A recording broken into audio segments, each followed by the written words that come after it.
Every bowl of Mama Kemi's soup has a story, but the biggest mystery is the woman behind the ladle in the village of Jeba.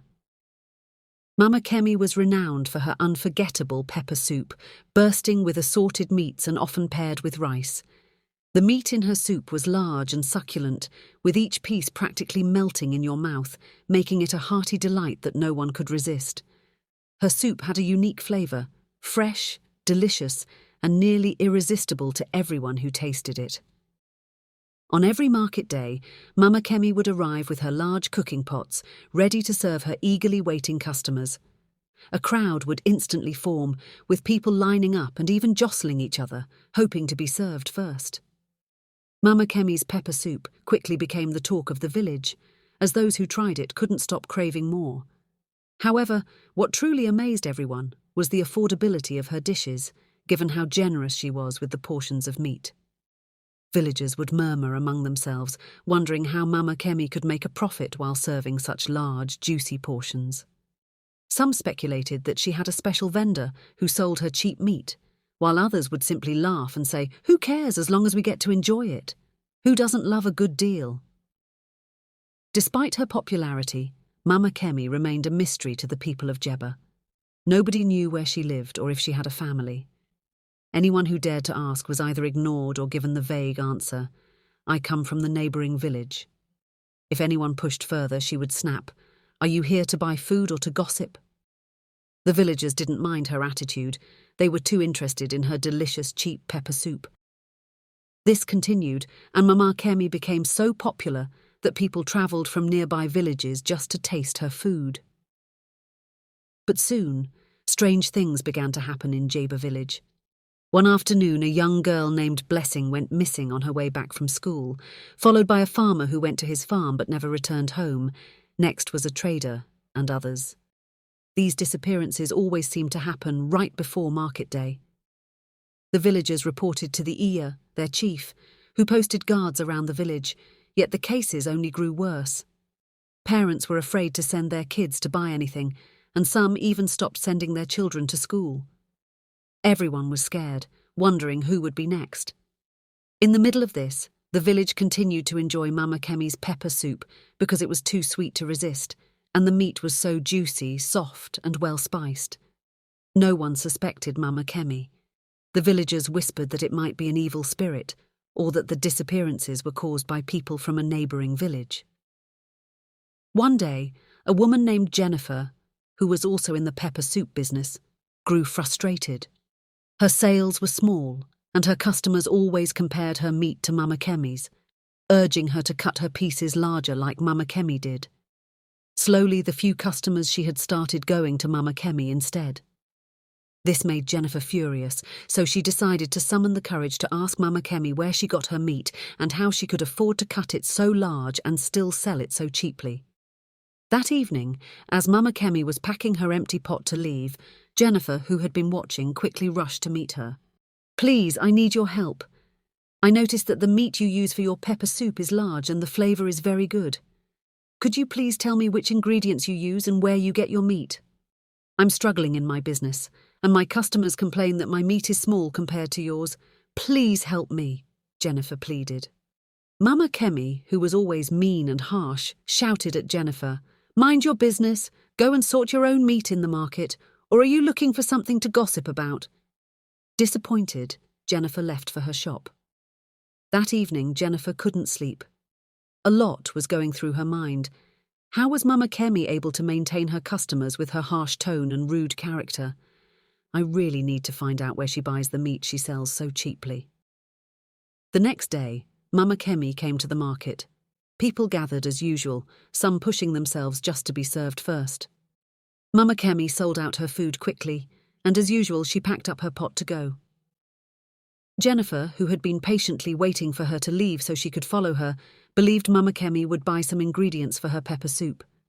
She thought she might be lucky enough to learn where Mama Kemi got her ingredients and meat so cheaply. Mama Kemi carried her pot, walking quickly through the market. Jennifer trailed a bit behind, watching her carefully to avoid being noticed. Mama Kemi kept a fast pace, heading into a forest that led to another village. Where is she going? Jennifer thought. We passed the market, and she didn't buy any ingredients. Maybe I should go back and forget about following her. But she shook her head. No, I need to find out. Maybe there's another market I don't know about. So she quickened her steps, trying to catch up with Mama Kemi, who was walking deeper into the forest. Isn't this the forest the king warned us not to enter? Jennifer remembered the king's warning to avoid the forest, as it was dangerous. Oh my God, I need to go back, Jennifer thought. Just as she was about to turn back, hiding in the bushes so Mama Kemi wouldn't see her, she saw Mama Kemi enter a small hut. Is this her house? How can she live in the forest alone? Jennifer wondered. She decided she must find out more. She waited for Mama Kemi to go inside and after some time crept up and peeked through the window. Inside she saw clothes hanging everywhere, stained with blood, and a very big drum that was open, filled with meat. Wow, what is this? She thought. How can she have so much assorted meat stored in a drum? It suddenly occurred to her that something was terribly wrong. Just as she was about to quietly slip away, she heard, "Where do you think you're going? There's no way you'll leave this forest after knowing this much. I knew you'd follow me and I needed more meat. That's why I let you come along. Thanks for offering yourself for free." Mama Kemi laughed and clapped. Jennifer cried, begging for forgiveness. Mama Kemi clapped again, and suddenly at the sound of Mama Kemi's loud clap, 2 women dressed in black emerged from a hidden hut at the back of Mama Kemi's hut, laughing as they joined her. Jennifer hadn't noticed the hut before, as her main focus was on Mama Kemi. "We are lucky today. We don't need to look for a human being to kill for meat," one of the women exclaimed.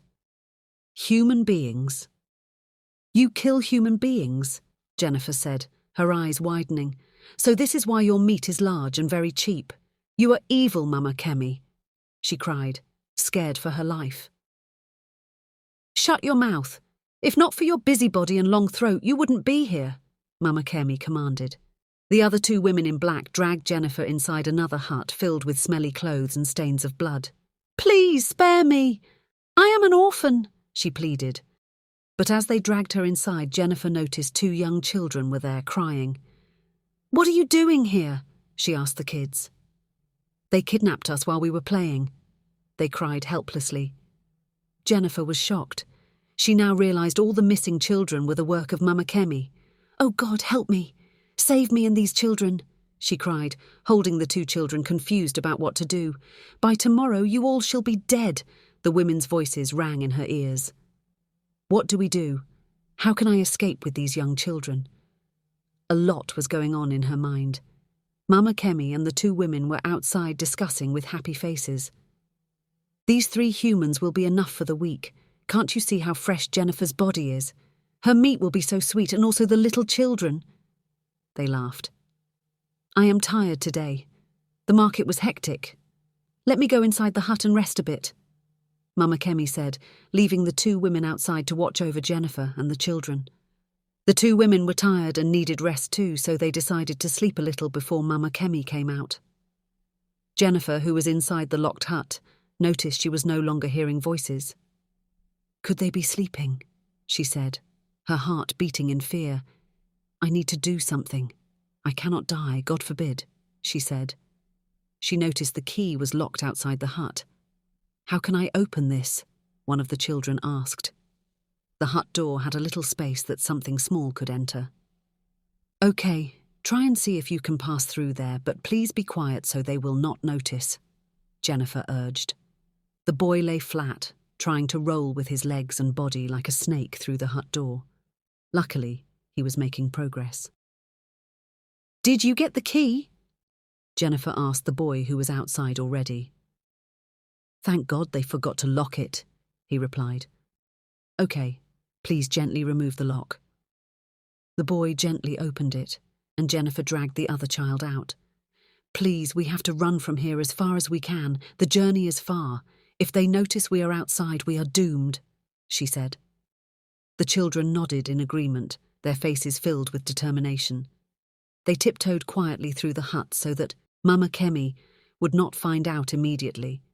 As they passed the hut, they walked slowly, but as soon as they were outside, Mama Kemi's hut, Jennifer urged. It's time to speed up. We are out of the evil hut, so let's run. They started running as fast as they could, keeping to the darkness and crossing through the bushes. The little girl began to cry. I'm tired. Jennifer, feeling a surge of determination, she picked her up and carried her while continuing to run. Luckily, as they were approaching the road, they saw a bike man who was out late at night. Without caring who the man was, Jennifer shouted, Please help us! Looking tired and scared. What happened? He asked. Just go. They are coming. Who is coming? Please, let's go. Okay, hop in. Jennifer and the children scrambled onto the bike, and the man drove fast. Where are you going? He asked as he sped down the road. Please just take me to the king's palace. You will know what happened there, Jennifer pleaded. The man nodded and drove quickly to the palace. The king had already fallen asleep after a long day. Where is the king? Jennifer said furiously as she jumped down from the bike. The palace guard was outside. Who are you? Please go inside and tell the king I know the people kidnapping our people. You know who? The palace guard asked, his face shocked, just like the bike man. Yes. Please go before they escape. One of the palace guards hurried inside the king's room and knocked loudly. My king, there is a woman outside. She said she knows the people kidnapping our children. What? How true is this? The king said as he jumped up from his bed and rushed outside to meet Jennifer. When Jennifer saw him, she ran to him. Please, we need to act fast. They might escape.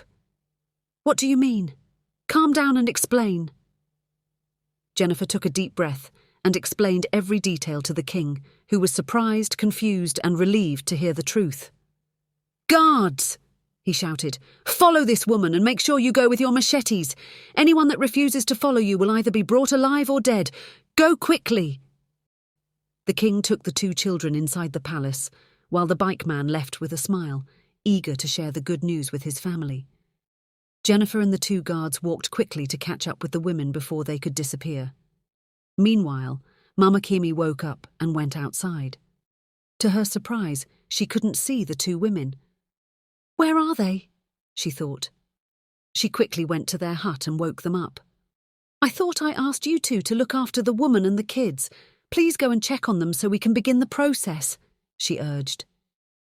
The women immediately ran to the hut, but as they approached from afar, they noticed the door was wide open. We are finished, one of the women shouted. Mama Kemi heard their voices from afar, rushed over to see what was happening.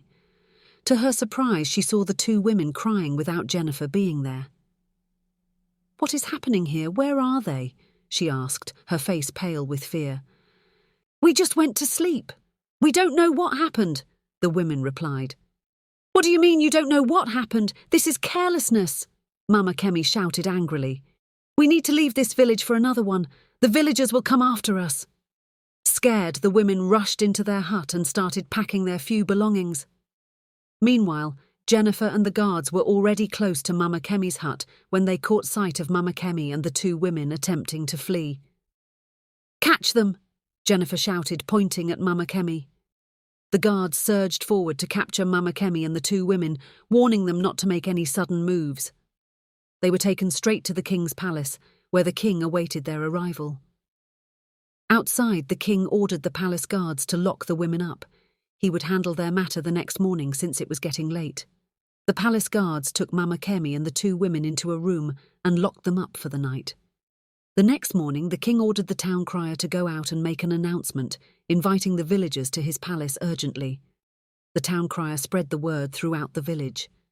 Later, the villagers were summoned to the king's palace.